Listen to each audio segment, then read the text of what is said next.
ज्ञानम and fun में आपका स्वागत है।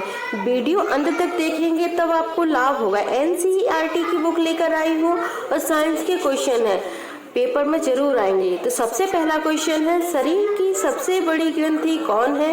यकृत। यकृत शरीर की सबसे बड़ी ग्रंथि है। हम ग्रंथियों की बात करें तो दो ग्रंथियां होती हैं, अंतःस्रावी ग्रंथि और बाह्यस्रावी ग्रंथि। यकृत की हम बात करें तो यह शरीर की सबसे बड़ी ग्रंथि है। इसमें से ऐसे पूछते हैं कि ये कहाँ स्थित होती है, तो यकृत डायफ्राम के बगल से स्थित होता है। यकृत डायफ्राम के बगल में स्थित होता है। यह शरीर के दाएं भाग में स्थित होता है। अब हम बात करें यकृत की, तो यकृत का वजन 2 kg होता है, यानी यकृत 2 kg का होता है। कितने ग्राम होता है? 2 kg। नेक्स्ट क्वेश्चन है, निम्न में कौन सा एंजाइम लार में पाया जाता है? तो आपको इसमें एंजाइम बताना है। बहुत इंपॉर्टेंट क्वेश्चन है। इस क्वेश्चन का आंसर बूढ़े से लेकर बच्चे तक सभी जानते हैं। एंजाइम का कार्य क्या होता है कि एंजाइम का कार्य अलग अलग कार्य शरीर में अलग अलग भागों में पाए जाते हैं, उनके कार्य भी अलग होते हैं। तो ये जो एंजाइम है लार में पाया जाता है, टाइलिन होता है और इसका कार्य भोजन को पचाने का होता है। टाइलिन एंजाइम भोजन को पचाने का कार्य करता है। नेक्स्ट क्वेश्चन तीसरा है, वृक्क यानी किडनी का वजन कितना होता है? तो किडनी से संबंधित क्वेश्चन है, किडनी को वृक्क बोलते हैं। इसमें से मोस्टली 3 क्वेश्चन बनेंगे, इससे बाहर नहीं जाएंगे। तो तीनों क्वेश्चन इसमें लेते हैं। तो पहला क्वेश्चन, किडनी का वजन कितना होता है? तो मैं आपको बता दूं कि किडनी का वजन 150 ग्राम होता है। अब नेक्स्ट इससे पूछ सकते हैं, किडनी की यूनिट कौन सी होती है? तो नेफ्रॉन। नेफ्रॉन किडनी की यूनिट होती है। किडनी की यूनिट का क्या नाम है? नेफ्रॉन। एक क्वेश्चन और पूछ सकते हैं कि किडनी यानी वृक्क का क्या कार्य होता है? तो किडनी का कार्य होता है शुद्धिकरण का, ये ब्लड को शुद्ध करती है। तो ये 3 क्वेश्चन आपसे पूछ सकते हैं। नेक्स्ट क्वेश्चन है, वह प्रक्रिया जिसके द्वारा मनुष्य श्वास ग्रहण करता है तथा छोड़ता है, वह क्या है? आप में से जो भी एग्जाम की तैयारी कर रहे हैं वो निश्चित तौर से इस चैनल को सब्सक्राइब कर दीजिएगा। और इसका आंसर होगा श्वास छोड़ने और बंद लेने की क्रिया श्वासोच्छ्वास कहलाती है। नेक्स्ट क्वेश्चन है, श्वसन की अभिक्रिया में खाद्य पदार्थों की परिणति क्या होती है? तो श्वसन की अभिक्रिया में खाद्य पदार्थों की परिणति क्या होती है? थोड़ा सा टफ क्वेश्चन है, लेकिन इस तरह के क्वेश्चन करने ही पड़ेंगे। तो इसमें पूछा है कि श्वसन की अभिक्रिया में खाद्य पदार्थों की परिणति यानी कि खाद्य पदार्थ मिलने की क्रिया क्या कहलाती है? तो इसका राइट आंसर होगा विघटन कहलाती है। विघटन इसका राइट आंसर है। नेक्स्ट देखते हैं, खाद्य पदार्थों का पौधों में स्थानांतरण का मुख्य रूप कौन सा है? क्वेश्चन नंबर 6 बहुत ही इंपॉर्टेंट क्वेश्चन है, कई एग्जामों में पूछा गया है। बच्चे अक्सर इसके लिए परेशान होते भी नजर आते हैं। बच्चे समझ नहीं पाते क्वेश्चन को और इसका गलत आंसर दे देते हैं। और बहुत ही इंपॉर्टेंट है, हर बार पूछा जाता है। तो इसमें देखिए, जिस तरह से हमें खाद्य पदार्थों की आवश्यकता होती है उस तरह से पौधों में भी खाद्य पदार्थों की आवश्यकता होती है। खाद्य पदार्थों के स्थानांतरण के मुख्य रूप कौन से होंगे? तो इसमें सुक्रोज होगा। सुक्रोज राइट आंसर है। नेक्स्ट क्वेश्चन है, मानव शरीर की सबसे छोटी हड्डी कौन सी है? बहुत अच्छा क्वेश्चन है। तो इसका आंसर होगा स्टेप्स। स्टेप्स सबसे छोटी हड्डी है। अब देखिए, दोनों कानों में तीन हड्डियां होती हैं, यानी एक कान में 3 और दूसरे कान में 3, तो टोटल होती हैं 6।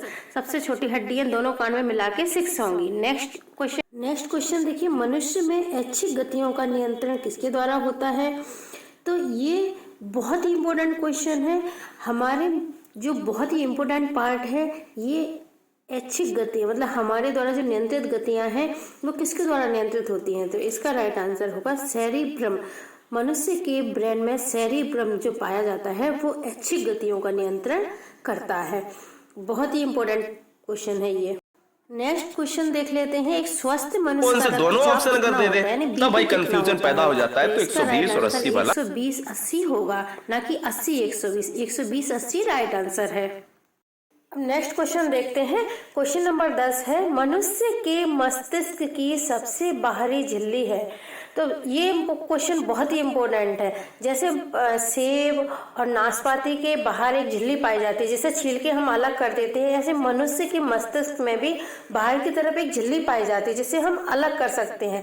तो ये क्या है? ड्यूरामीटर। ड्यूरामीटर एक ऐसी झिल्ली है जिसे हम अलग कर सकते हैं। तो बहुत ही इम्पोर्टेंट क्वेश्चन है, इतना ज़्यादा इम्पोर्टेंट है कि आप सोच भी नहीं सकते हैं, और NCERT में का तो बहुत ही इम्पोर्टेंट क्वेश्चन बनता है।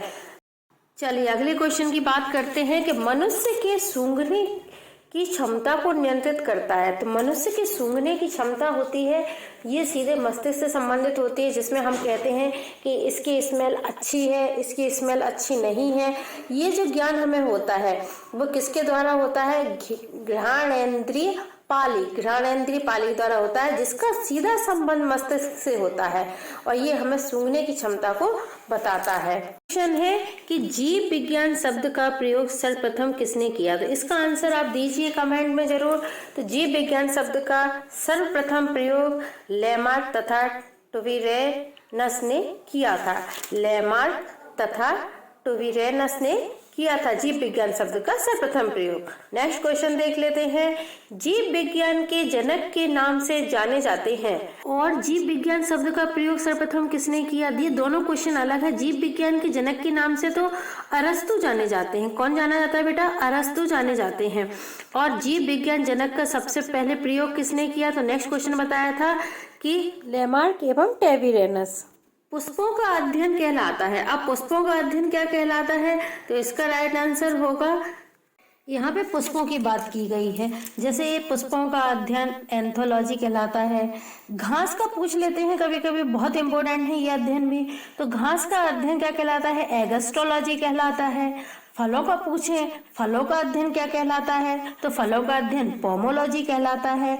वर्मी कल्चर, केचुआ का अध्ययन वर्मी कल्चर है। और कृषि और रेशम उत्पादन सेरीकल्चर कहलाता है। तो ये सब कृषि आधारित है बेटा, ये सब क्या है? कृषि आधारित अध्ययन है। तो इसी पे यहाँ पे पुष्पों का पूछा गया है, तो पुष्पों का अध्ययन एंथोलॉजी है। नेक्स्ट 15 नंबर का क्वेश्चन है, स्तनधारी वर्ग में रक्त का सबसे अधिक तापमान किस जंतु में पाया जाता है? बहुत अच्छा क्वेश्चन है, कई बार पूछा गया है और अक्सर बच्चे गलत कर देते हैं। तो वार्म ब्लेडेड जंतु कौन सा है? तो वार्म ब्लेडेड बताना है बकरी वार्म ब्लेडेड है, और इसका राइट आंसर है। एक और क्वेश्चन पूछते हैं कि गरीबों की गाय किसे कहा जाता है? तो गरीबों की गाय बकरी को कहा जाता है। ये आपके दो क्वेश्चन इसमें से बनते हैं। नेक्स्ट है आपका, मछलियां किस अंग से सांस लेती हैं? अब मछलियों के बारे में बताना है कि मछलियां किस अंग से सांस लेती हैं। मछलियों की बात करें तो मछलियां गिल से सांस लेती हैं। जब पानी में ऑक्सीजन की कमी हो जाती है तो मछलियां मर जाती हैं, क्योंकि जो मछलियां सांस गिल से लेती हैं वो पानी के द्वारा उनको मिलती है।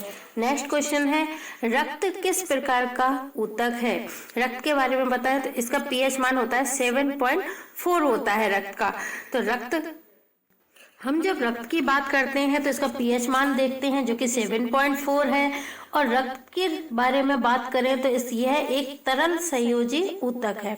रक्त क्या है? एक तरल संयोजी ऊतक। यहाँ पे संयोजी है तो इसका राइट आंसर संयोजी होगा। और यदि हम बात करें तो रक्त के अध्ययन को क्या कहते हैं? हेमेटोलॉजी कहते हैं। रक्त के अध्ययन को हेमेटोलॉजी कहते हैं। हम नेक्स्ट क्वेश्चन की बात करते हैं, सूक्ष्म जीव मिलते हैं। अच्छा, सूक्ष्म जीव कहाँ मिलते हैं? ये बहुत अच्छा क्वेश्चन है। तो ये रेतीली मिट्टी में, लवण युक्त पानी में, दलदल भूमि में, इन सभी में। तो इसका राइट आंसर इन सभी में। तो सूक्ष्म जीव सभी में मिलते हैं, रेतीली मिट्टी में भी, लवण युक्त पानी में भी और दलदल भूमि में भी। नेक्स्ट क्वेश्चन बहुत इंटरेस्टिंग है, निम्नलिखित में से किसके द्वारा दूध खट्टा होता है? जहां पर भी दूध का खट्टा होना फटना बताएं वहां बैक्टीरिया आएगा। अब दूध को खट्टा कौन करता है?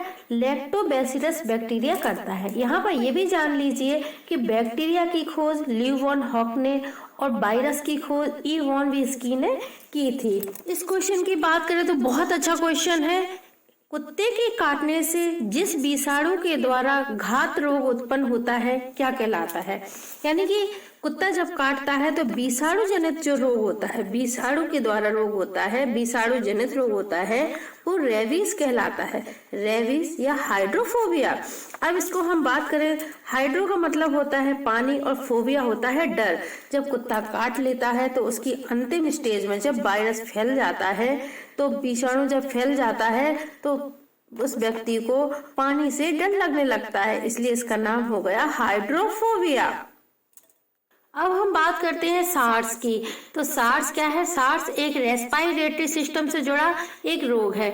अब रेस्पिरेटरी सिस्टम से जो भी रोग होते हैं वो विषाणु जनित रोग होते हैं। जैसे कि अभी कोरोना वायरस आया था, कोरोना वायरस भी रेस्पिरेटरी सिस्टम से जुड़े रोग था, तो उसमें क्या है? विषाणु जनित रोग था, यानी कोरोना वायरस से विषाणु से, तो इसमें आंसर क्या आएगा? विषाणु जनित रोग।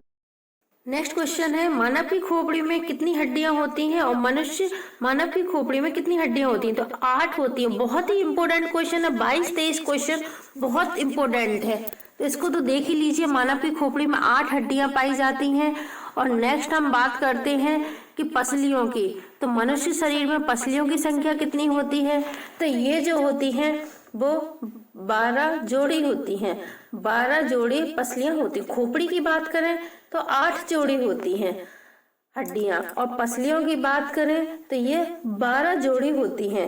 12 जोड़ी होंगी तो 12 जोड़ी होंगी तो 12 इस साइड होंगी और 12 इस साइड, तो ये 24 होंगी कुल टोटल। जोड़ी में 12 जोड़ी होती हैं, 12 इस साइड हो जाएंगे, 12 left side, 12 right side, total होंगी 24, 12-12। ठीक है ना? तो ये आपको याद रखना बहुत इंपॉर्टेंट है। शरीर का तापमान कहाँ नियंत्रित होता है? शरीर का हमारा जो टेम्परेचर है वो कहाँ पर नियंत्रित होता है? बहुत इंपॉर्टेंट है, तो इसका राइट आंसर होगा हाइपोथैलेमस। हाइपोथैलेमस शरीर का बहुत ही इंपॉर्टेंट पार्ट है, बहुत ही महत्वपूर्ण हिस्सा है, जो पूरे शरीर के फुल बॉडी के टेम्परेचर को नियंत्रित करता है। नेक्स्ट देखते हैं हम, मानव शरीर में हड्डियों की संख्या कितनी होती है? तो मानव शरीर में हड्डियों की संख्या होती है, फुल बॉडी बोन्स कितनी होती हैं? तो इसका आंसर जाएगा 206, बी नंबर का 206 फुल बॉडी बोन्स होती हैं, 206। एक और क्वेश्चन बनता है कि मानव अस्थि विज्ञान को ऑस्टियोलॉजी कहा जाता है। क्या कहा जाता है? तो मानव अस्थि विज्ञान को ऑस्टियोलॉजी कहा जाता है। नेक्स्ट हम बात करते हैं 26 और 27 की। बहुत इंपॉर्टेंट है कि किस ग्रंथि को मास्टर ग्रंथि कहा जाता है और किस ग्रंथि कहाँ पाई जाती है। तो इस दोनों क्वेश्चन में से एक जरूर आएगा, देख लीजिएगा। तो किस ग्रंथि को मास्टर ग्रंथि कहा जाता है? तो पीयूष ग्रंथि।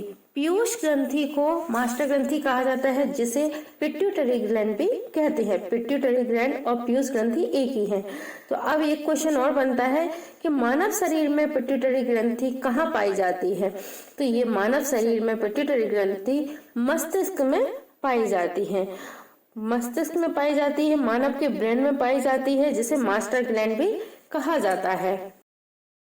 नेक्स्ट हम बात करते हैं कि इंसुलिन की कमी से उत्पन्न होने वाला रोग कौन सा है?